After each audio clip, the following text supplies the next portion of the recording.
a positive vibe.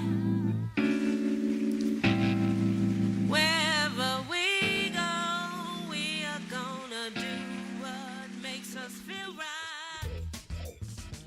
Good morning. Happy Saturday. Good morning, everyone. Good morning. Welcome to the Soul Purpose Show, where we talk about all kinds of interesting tidbits, especially in light of some of our recent events. We can't thank you guys enough for tuning in. There are thousands of you who watch our show every week, either live or you watch it on the In Touch News radio format on our Soul Purpose Show Facebook pages as well. And we continue to encourage you to like, to chat, to give us some comment, etc. But we're just thrilled.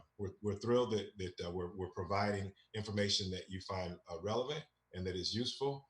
And this is June. We're in the middle of a crazy. Yesterday crazy was summer. Juneteenth, so we celebrate. So one of us is acknowledging Juneteenth, while the other one is just looking fly in the fresh pressed white linen. Don't bother me. Okay, I didn't say a word. Ain't in the mood today. I wore a T-shirt because it's Juneteenth weekend and I'm celebrating blackness, blackity black all weekend. Well, that's my baby. That's my wife. So last week we talked about education. We continued on our Education Matters series, right? So we had a phenomenal discussion about Brown versus the Board of Education, which was what, attorney wife, maybe? It was 1954, and the United States Supreme Court ruled that segregation in public educational facilities was illegal. Yes, and we had three outstanding guests. Attorney Chuck Hobbs, who actually works in this space. He does civil rights work. He's criminal law too. And criminal law as well. G. Allen Williams, our brother, who is an educator down in South Florida, a seasoned educator. And then my fraternity brother, Keith Jacobs, who also soon to be Dr. Keith Jacobs. You put it in the atmosphere. I put it in the atmosphere. That's good. Who is an outstanding educator right here in Hillsborough County as well. And we were basically asking the questions, and I tried to pin them down. I tried to pin them down on, are Black students better off post Brown versus after? And I don't know that they landed. No, I don't. I don't think there really is an answer to the question. I think you pitched it. You pitched the softball or the baseball or whatever you want to say several times, and neither Alan nor Keith hit. But I really think it just kind of depends on what's right for your child. And so I know we fed over into Food for the Soul discussion, and it was phenomenal. And I think the last question I posed during Food for the Soul was whether or not traditional schools, since we talked about all the inequities and the issues in the traditional public school system, whether or not traditional schools were the best places for Black children. Because we talked about Black spaces and how Black spaces tend to protect our kids. Mm-hmm. And I asked the question about whether, if we're saying there was all these issues with public school system and the inequities that were supposed to arguably be eradicated with desegregation, we still have all these challenges. Yep. Whether or not the traditional public schools are the right place for Black kids. Well, that led us to this next phase in our series on Education Matters, and that is talking about choice. Yes. So, and full disclosure, I was not a fan of charter choice. I'm a public school graduate. Proud of my public school education. Went to public school for college and law school. And I really fed into this whole narrative because the choice issue can be pretty political. We hope so. Very divisive. But yes. I fed into this narrative that charter schools were taking much needed funding from the traditional public schools. Yes. That could be going to address all the issues that we talked about last week. So that's kind of full disclosure. That's kind of where I was. And I think perhaps I've evolved. And now you came over to the dark side. And now we have a child that actually attends a charter program. He does. So I've evolved, but I'm not fully there. Yeah. But I'm open to listening and learning. Mm-hmm. So that's why we have our guests today. Fortunately, we have educators, professional educators, and people who are going to sort this all out for us. Would you like to introduce our guests? I'll let them introduce themselves. Can y'all hear us? Yep, take yourself off mute. Good morning. Yes, I can hear you. Morning. First, let's start with Kendra. Hi, good morning. And Monica, again, thank you for having me. I have the pleasure of being a principal at a K-8 charter school. I've served as an educator for over 20 years now in the leadership of district leadership, school leadership. I've coached teachers, and I still consider myself a teacher. So I love teaching. I have 3 beautiful daughters of my own. And I'm again just excited to be on the show, and hopefully I can have some insight for everyone. Thank you, Kendra. Awesome. Katrina, Miss Long Robinson. Good morning, everyone. My name is Katrina Long Robinson. First of all, thank you, Monica and Keith, for having this conversation. I think COVID and just recent events have made each of us address elephants in rooms. And so this is definitely an elephant in the room. There is always a lot of discussion about traditional setting school and charter school. So, and this is, to be quite frank with everyone, my first time addressing the elephant in the room on a public platform. So let's hope this goes well today, Facebook family. Let's hope this goes well. But I am Katrina Long Robinson. I am a product of Palm Beach County, a product of the traditional school system. Like Kendra, have been in education for over 20 years now. Both spent 15 years or so in the public traditional educational school setting, and 5 years in the company Charter Schools USA, the largest network of charter schools in the country. And so I am here just to offer insight. I do own and operate my own educational kind of consulting firm, KLR Consultants, where we dip and dab and do a couple of different things. Primarily with the education setting, I get partnerships for schools, both in the traditional as well as charter schools. So making sure that we can start bridging those gaps in regards to community. And so I'm excited to be here. Hope that I can contribute some decent insight. You know, I don't know if this is right or wrong once we get to the end of it, like your last segment ended, you know, but I will be able to kind of provide my thoughts since working on both sides. So thank you so much for having me, and kudos to each of you for being risk takers and brave for having this conversation. Well, I'm scared because it's kind of like she pitching a controversy. Is that controversial? I ain't scared. Thank you, Katrina. Keith ain't scared either. Hey, good morning. Thank you all for the opportunity. No, I'm no stranger to this conversation, so I appreciate it. I'm Keith Jacobs. I'm a 14-year educator in K-12 district and charter education, as both a traditional public school educator and an administrator.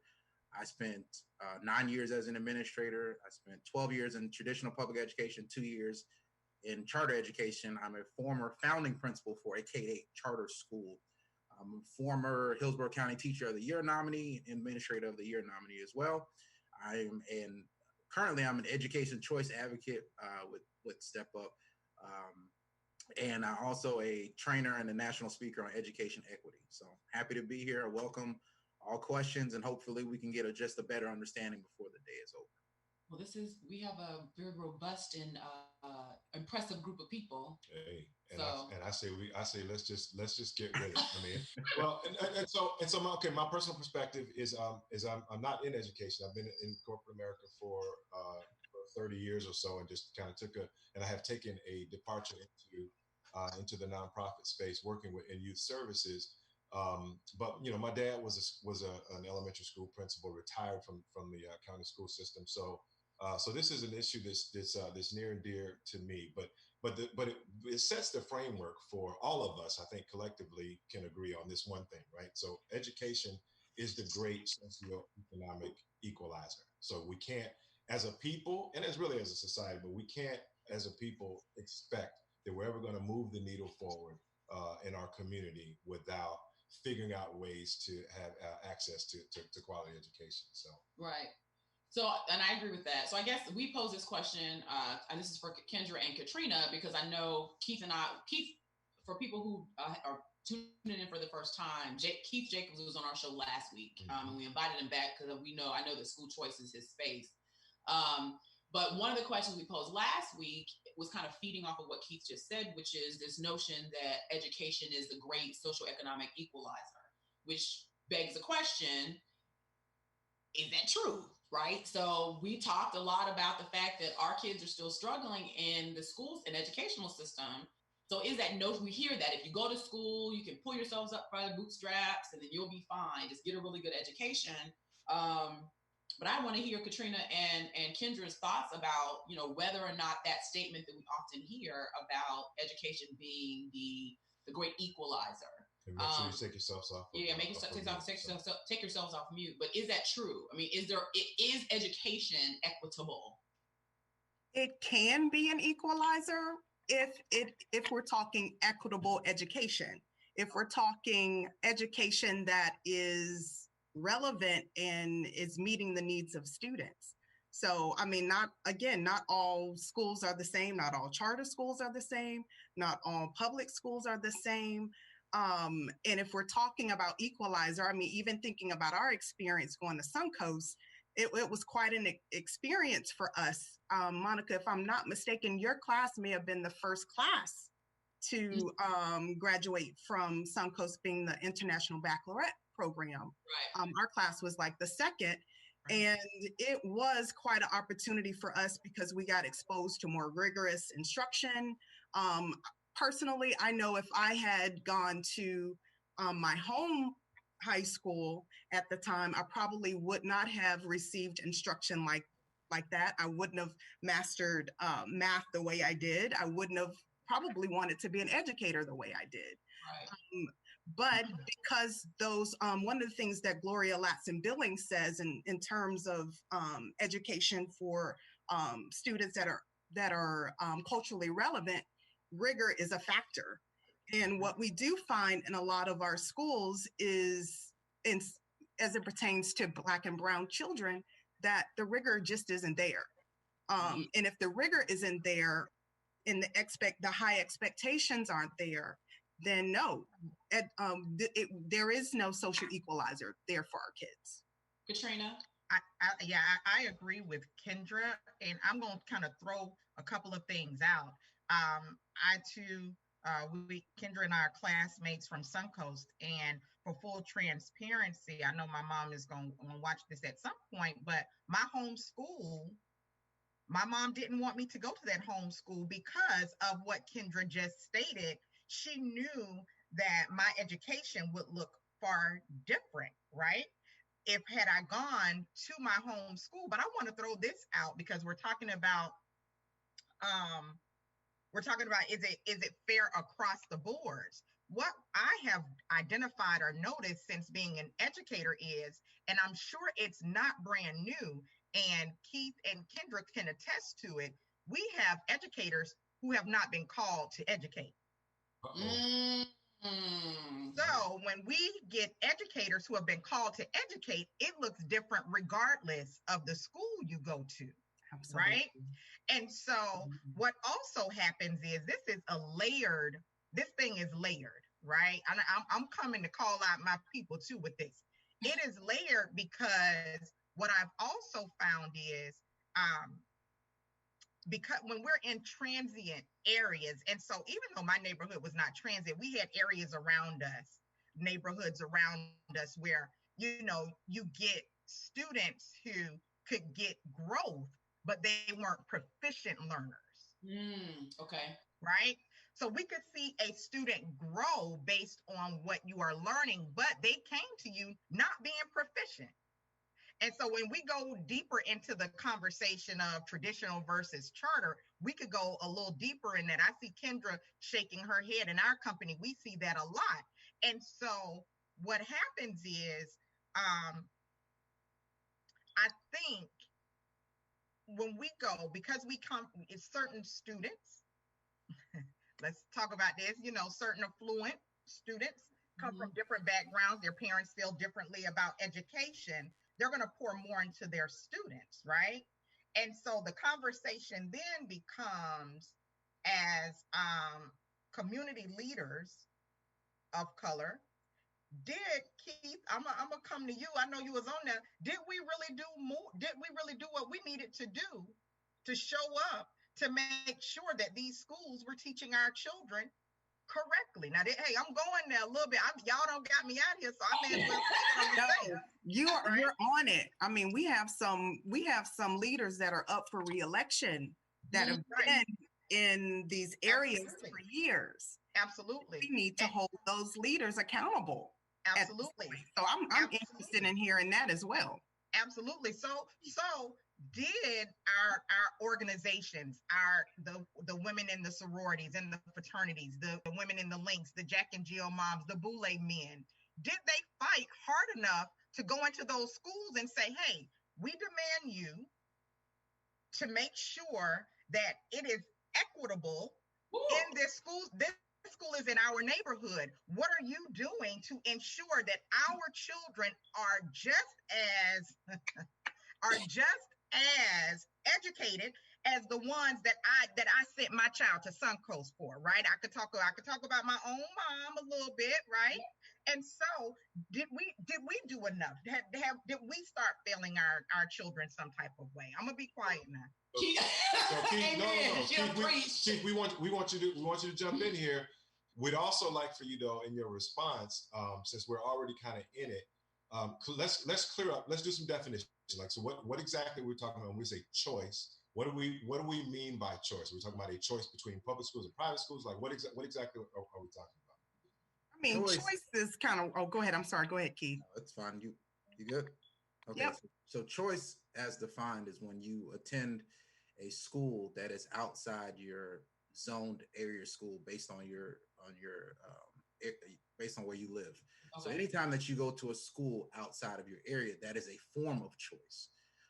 Right now in Florida, out of around 3.4 million students, 47% of students right now in Florida exercise some form of choice.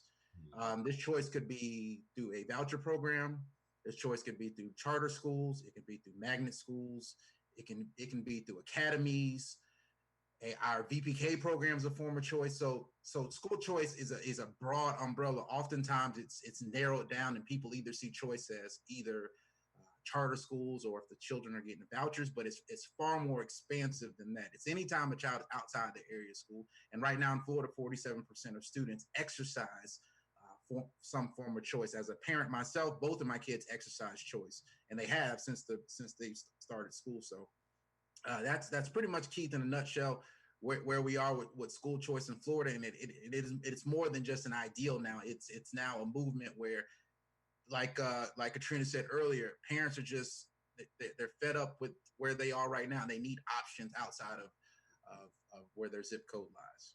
So, but Katrina posed a question to you, Keith. Mm-hmm. You can chime in here too, but she posed a question to you, Keith, about whether or not, because it's something we talked about last week, the coalition building that these school board members that are seeking re-election and continue to get re-elected and are neglecting our children in the districts where these schools are.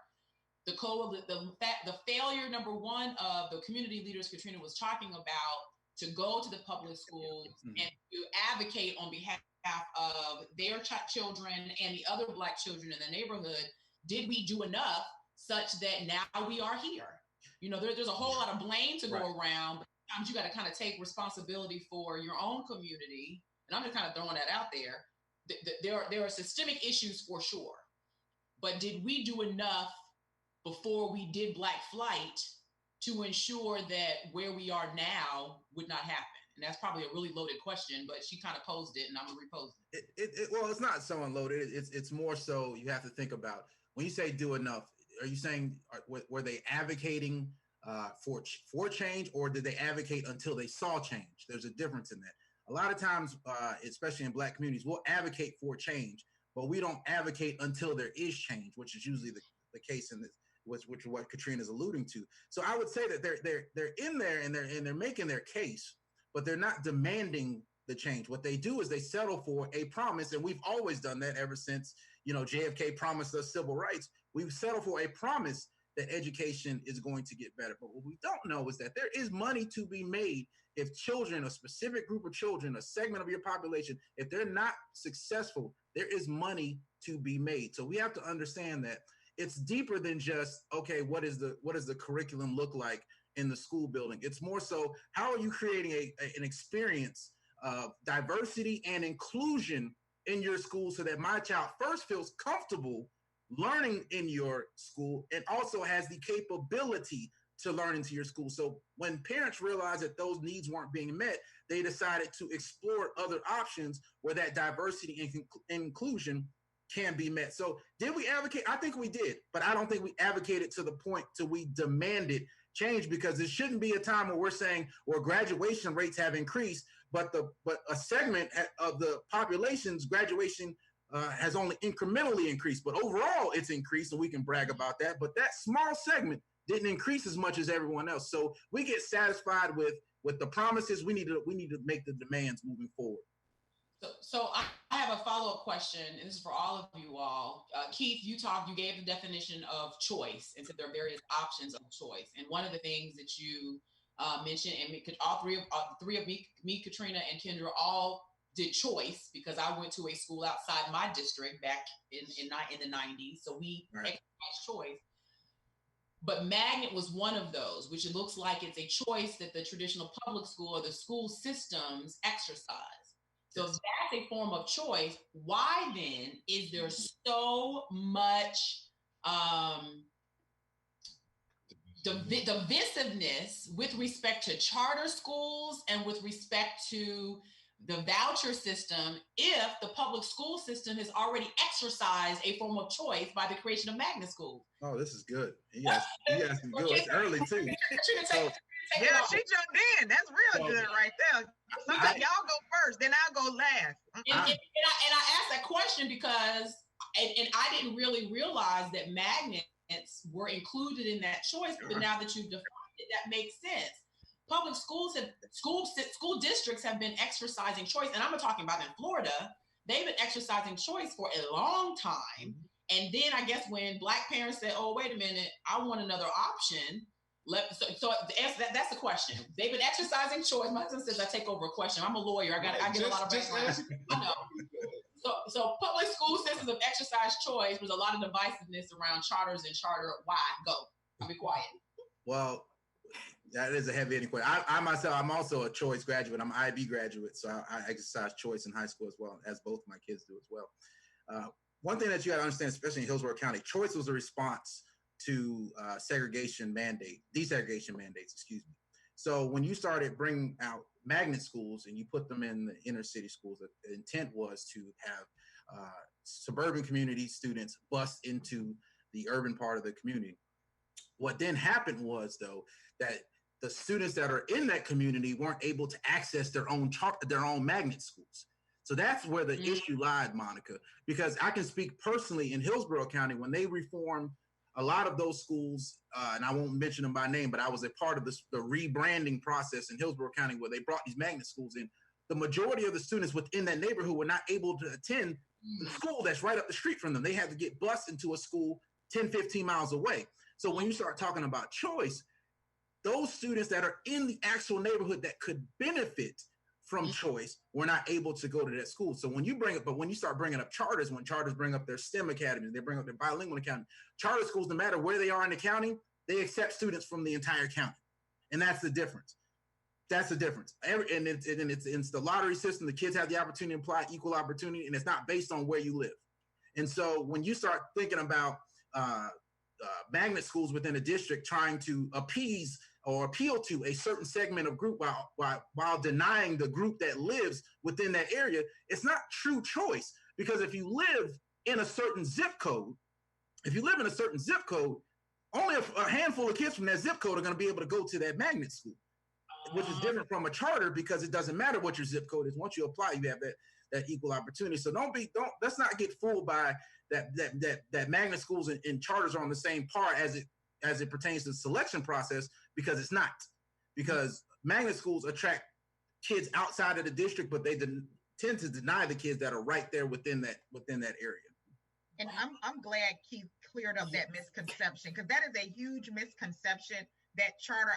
I literally sat in on a debate for my leadership class, and they did charter and traditional, charter versus public.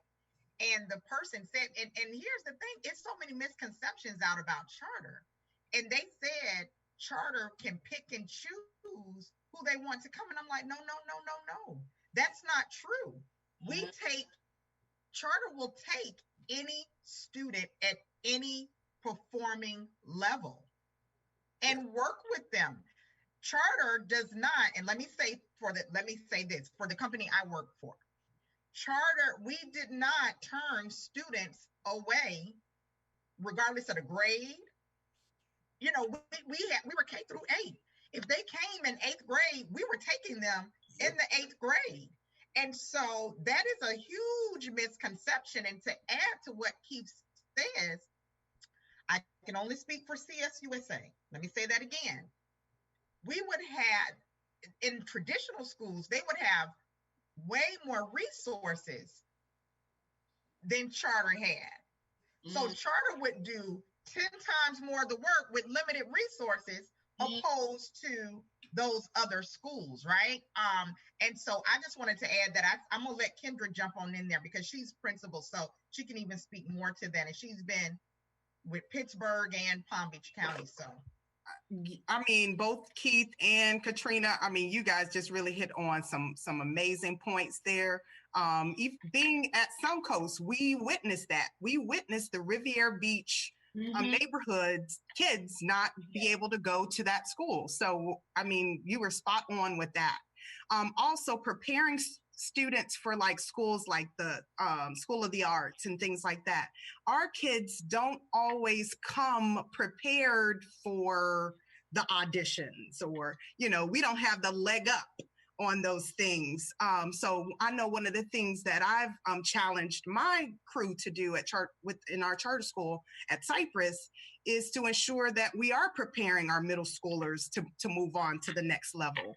Are they prepared to be artists at Dreyfus? Are we getting portfolios? So really getting, the insight to how to get our kids prepared for that.